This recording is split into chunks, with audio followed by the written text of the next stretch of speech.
difícil que seja seguir tua palavra queremos ouvir. Por mais difícil de se praticar, tua palavra queremos guardar. Palavra de salvação, somente o céu tem pra dar. Por isso meu coração se abre para escutar. Com Simão Pedro diremos também que não é fácil dizer sempre amém, mas não há outro na terra e no céu, mais companheiro, mais santo e fiel.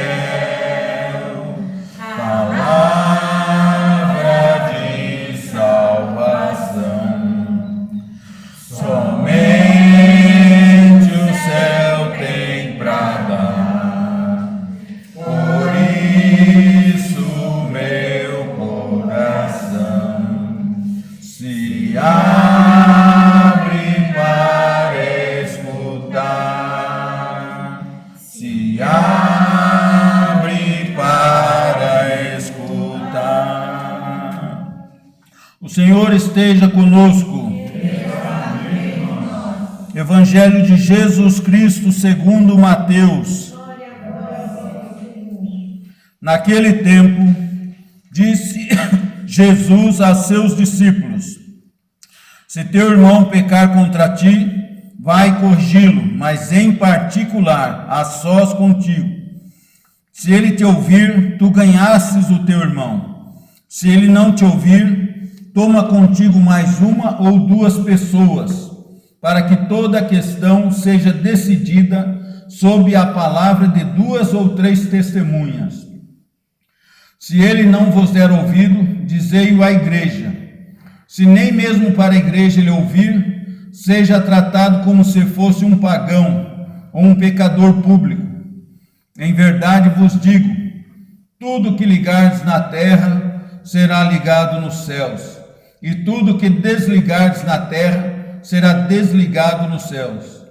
De novo eu vos digo, se 2 de vós estiverem de acordo na terra sobre qualquer coisa que quiserem pedir, isso lhes será concedido por meu Pai que está nos céus. Pois onde 2 ou 3 estiverem reunidos em meu nome, eu estou aí no meio deles. Palavra da salvação. Sentados, vamos fazer agora uma pequena reflexão sobre o Evangelho de hoje. Nós estamos no mês da Bíblia, né? Por isso que até colocamos esse primeiro cântico, colocamos a palavra de Deus ali em cima do altar. O ambão é a mesa da palavra, né? Mas hoje, como estamos fazendo a celebração da palavra, não temos um sacerdote para consagrar o corpo e o sangue de Cristo. Então nós colocamos a sagrada palavra de Deus, para que nós tenhamos a comunhão espiritual e que a gente possa realmente pegar essa palavra, ler e meditar. Porque o que vai nos salvar é a nossa oração diária e a leitura da palavra de Deus. E oração o que é? É falar com Deus todo dia, é conversar com Deus, é pedir ajuda, é louvar, é adorar a Deus, é implorar, é pedir perdão, é clamar a Deus, é buscar o socorro, é conversar com Ele, é passar o nosso dia a dia para Ele, passar os nossos sonhos para Ele. Isso é oração. Mas eu não estou sabendo mais o que orar. Vamos fazer a oração do terço, vamos fazer novena, vamos fazer as orações, vamos fazer a oração do Pai Nosso que o Senhor Jesus nos ensinou, com fé, prestando atenção, como se Deus estivesse ali na nossa frente, né? E vamos ler a palavra de Deus, porque a fé vem pelo ouvir e ouvir em função da pregação da palavra de Cristo. E o Senhor Jesus disse assim: tudo é possível ao que crê. E Tiago 1, 21, 22 diz assim: tirai do vosso coração toda a malícia e prestai atenção a essa palavra que pode salvar as vossas almas. E tornai-vos, pois, praticantes da palavra e não apenas ouvintes, porque senão vocês se enganam a vocês mesmos. Amém?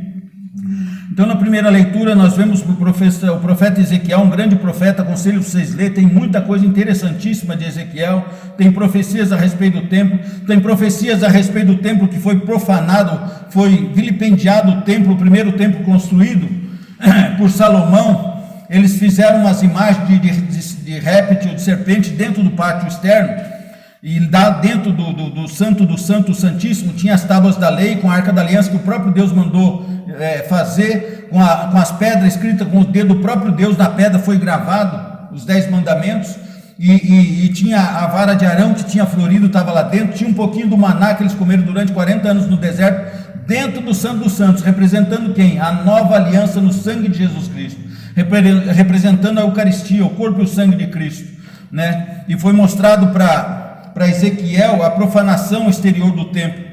Eles põem imundície dentro do templo, as mulheres de um lado orando para Tamuz, pedindo para Tamuz, que é uma deusa pagã, era um demônio, era um espírito maligno, as coisas chorando para Tamuz, e do outro lado os homens fazendo reverência àqueles répteis, aquela serpente pintada nas paredes do muro externo, do pátio externo do templo. Aí Deus mostrou para Ezequiel, falou, vede como eles profanam, e Deus aguentou 100 anos aquilo. Aí Deus falou, o templo vai ser destruído, e aconteceu. Depois do segundo templo construído por Herodes, depois que veio Jesus, aquele templo já estava profanado também, inclusive entrou lá estandarte romano com deuses pagãos, colocaram dentro do templo de Jerusalém. Se vocês lerem a história pagã, vocês vão ver que aconteceu isso lá pelo ano de 66, 65, por aí. Entrou dentro lá, o pessoal deixou entrar os romanos lá dentro e profanar o templo, e pôr estandarte de Deus pagão dentro do templo de Deus. Aí o que aconteceu? Jesus morreu, o templo desabou, rasgou aquele lá, o Deus se retirou do templo, igual ele falou para Ezequiel. Para Ezequiel ele falou, vou me retirar. E Ezequiel viu uma carruagem de fogo e a glória de Deus saindo do templo. Depois o templo foi destruído. E assim hoje o mundo, as igrejas estão sendo profanadas. Por isso que vocês não se assombrem aí se as igrejas começarem a ser demolidas e destruídas. Eu fico triste, mas fala, louvado seja Deus. A destruição espiritual já tinha sido feita, agora só falta de demolir os templos. E é o que vai acontecer, gente, pode esperar. Porque nós precisamos retornar à fé sobrenatural, à santidade e aos mandamentos de Deus. Eles querem fazer desobedecer todos os mandamentos de Deus.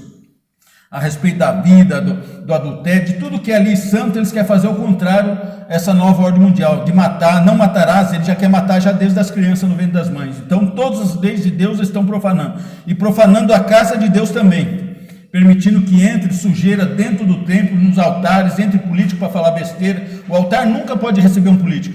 O político quer falar, um político do bem, leva no salão da igreja, leva no pátio externo lá e ele conversa, se vê que é, né, pelo menos uns 10, 15, acha que é um cara honesto. Mas no altar nunca subiu um político para fazer discurso político no altar de Deus, rebaixar o altar de Deus, né?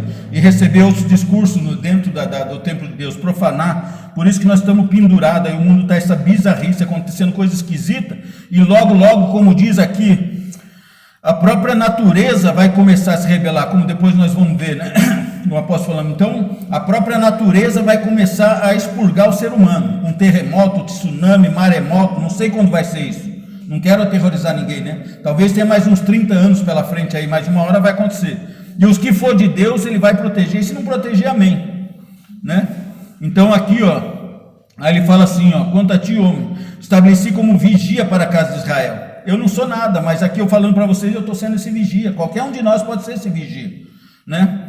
Eu estabeleci você como vigia, então eu olho o mundo, eu observo, vou vendo as coisas, e vou vendo como está as bizarrices, as coisas, os blasfêmios, as profanação dentro da casa de Deus, as profanação lá no centro da igreja mundial, o tronco da sede da igreja do mundo, dos cristãos, seja evangélico católico, eu vejo lá entrando a profanação, entrando a pantera vermelha, entrando o dragão vermelho. Então o que Deus vai fazer? Vai polir nós tudo, vai chacoalhar e tirar os escorpiões lá de dentro. E ele permite para que se decida, você quer ser joio ou quer ser trigo? Quer ser joio?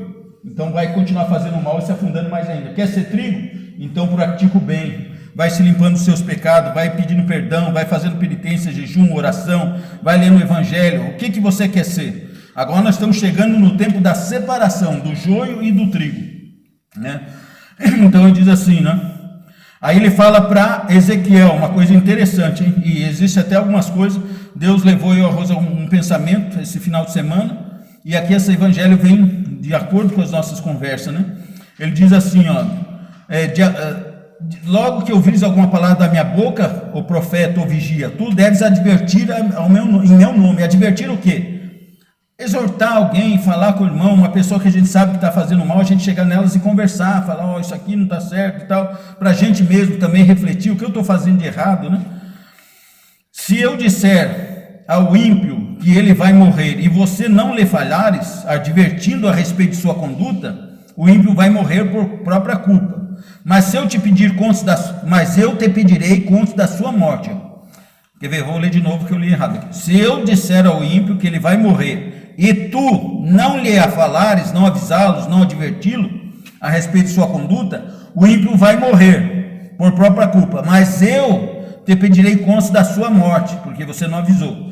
Mas se você advertires o ímpio a respeito da sua conduta, para que se arrependa, e ele não se arrepender, o ímpio morrerá. E aqui fala também da morte espiritual, isso que nós temos que cuidar, porque morrer o corpo não é nada, o pior é os demônios virem, fincar as unhas e levar para o inferno, que é a morte espiritual, né? O ímpio morrerá por sua própria culpa, porém tu salvarás a tua vida. Você não tem nada a ver com isso, você avisou, a pessoa não quis, amém?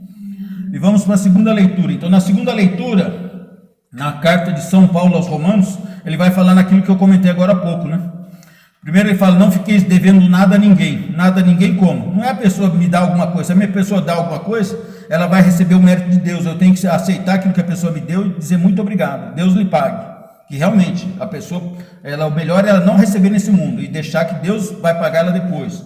Mas agora eu chego para alguém e falo, empresta isso para mim e não pagar a pessoa, seja o valor que for, aí é aqui que ele está devendo, e devendo também as coisas boas, não só uma atitude passiva, mas fazer o bem ao próximo. Uma pessoa que chega, que Deus aproximou de nós, que está precisando comer, e você não der, você está levando culpa nisso, você está devendo. Aí ele fala, não ser o amor mútuo, quer dizer, nós temos que amar uns aos outros, pois quem ama o próximo está cumprindo a lei. De fato, os mandamentos, não cometerás adultério, não matarás, não roubarás e tal, tem 10 mandamentos, né? Não cobiçarás as coisas alheias, e qualquer outro mandamento se resume nesse, Jesus falou, né? Isso com relação às pessoas, amarás o teu próximo como a ti mesmo. Então, Jesus resumiu os mandamentos dos profetas em 2 mandamentos: amar a Deus sobre todas as coisas. E como que eu amo a Deus sobre todas as coisas? Se eu conhecer Ele, como que eu conheço Ele? Através da palavra dEle. Por isso que está a importância de nós ler a Bíblia. Amar a Deus sobre todas as coisas e amar ao próximo como a ti mesmo. Então eu tenho que amar a Deus, amar a mim mesmo, gostar de mim e gostar do próximo. Eu tenho que gostar de mim, me valorizar, procurar fazer as coisas boas. Uma coisa boa leva a outra coisa boa. Gostar de mim, cuidar do meu corpo, cuidar das minhas emoções, cuidar da minha alma, cuidar do meu espírito, que aí eu vou poder também fazer o mesmo pelo próximo, né? Então ele falou que aí resume tudo: o amor não faz nenhum mal contra o próximo, portanto o amor é o cumprimento perfeito da lei. Amém? E por fim, agora vamos dar uma olhada no Evangelho que o Senhor Jesus comenta aqui, ó. Isso aqui que a gente erra muito nisso. Eu, graças a Deus, tenho procurado me corrigir dia a dia, né? Então ele diz assim: se o teu irmão pecar contra ti, vai corrigi-lo em particular. Não é chegar para os outros, aquele desgraçado, aquela isso, aquilo isso, pé. Não, isso aí você vai fazer num segundo ou terceiro momento, né? Aí você vai chamar a testemunha e você pode falar isso para a pessoa. Mas a gente já chega, já vai fazer a caveira da pessoa. Se a pessoa não estava morta ainda, a gente vai matar, né?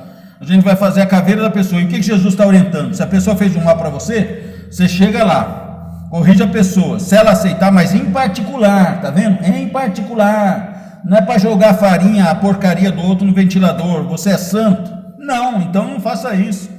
A sós contigo, Jesus fala. Se ele ouvir você ou ela te ouvir, você ganhou aquela pessoa. Se não te ouvir, daí o que ele falou, toma contigo 1 ou 2 testemunhas, para que toda essa questão seja decidida entre 2 pessoas. Se essa pessoa ainda não aceitar, aí você consulta a igreja, fala com a igreja. Aí não quero saber de igreja, que se dane, que é de igreja, caramba, entendeu? Aí o que Jesus falou? Seja tratado para você como um pagão, um anátema e um pecador público. Não que você vai tratar mal, mas você vai cortar a relação com a pessoa. Se passar perto de você, você fala bom dia, boa tarde, boa noite e até logo, de preferência até logo, né? Não vai fazer que nem meu irmão que virava o rosto e cuspia assim. Não pode fazer isso não. Eu falei para ele, bicho, não faz isso não. Ele ficava com raiva da pessoa, ele desprezava isso, mas nós não podemos fazer isso. Só que você não precisa ficar com coisinha com a pessoa não aceita, não quer, o problema é dela. Diante de Deus você vai estar livre, você vai estar aquela culpa você não leva. A pessoa aí vai ter que pagar, o problema é dela, que é certo com Jesus então, é o que Jesus falou aqui, ó. Mas é lógico, se essa pessoa amanhã ou depois se arrepender e vier te procurar, aí sim, você vai, se ela vier arrepender e pedir perdão, aí você vai aceitar o perdão dela. Mas também não precisa ficar com coisinha com a pessoa não, tá? E depois ele diz aqui, ele vem complementando e dizendo assim: em verdade vos digo, tudo que ligardes na terra será ligado no céu, e tudo que desligardes na terra será desligado no céu. Aí você entende o que é isso que ele está querendo dizer?